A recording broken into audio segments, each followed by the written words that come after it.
平武器系列啊，今日又嚟睇一套少年不知乜乜好嘅房啊！大家都知少年唔知乜乜好啦，係嘛？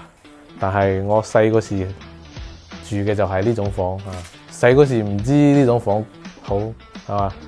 嚟，大家睇下，哇！一入嚟就裝修得幾好啊，洗手間，哦，都係嗰種好小資嗰種設計啊！嗱，再入嚟，哦，係個工作室，裏面好靚下，咁呢度係一間房啦，啊，鋪咗地氈，再嚟睇下呢邊，咁大個梳化喺度攤下，喺度 check 下，飲下茶，都幾舒服嘅，嘆下咖啡。得，咦？哦，呢度第二間房，哇！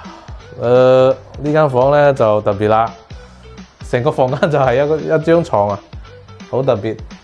最緊要啦，出邊咩景啦嗱？我哋嘅西湖啊，正啊！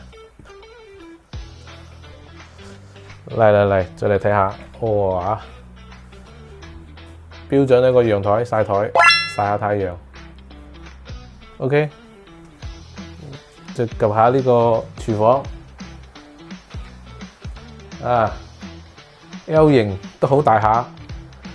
以前我哋呢啲老房子咧就乜都有，係嘛，都夠大，個個房間都夠大。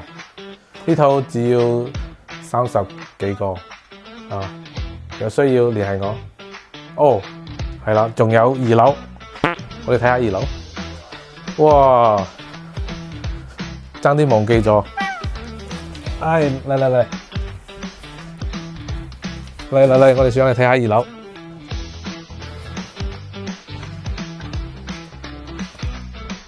啊，健身器材都有，哇！呢個小閣樓喺度嘆下傾下偈。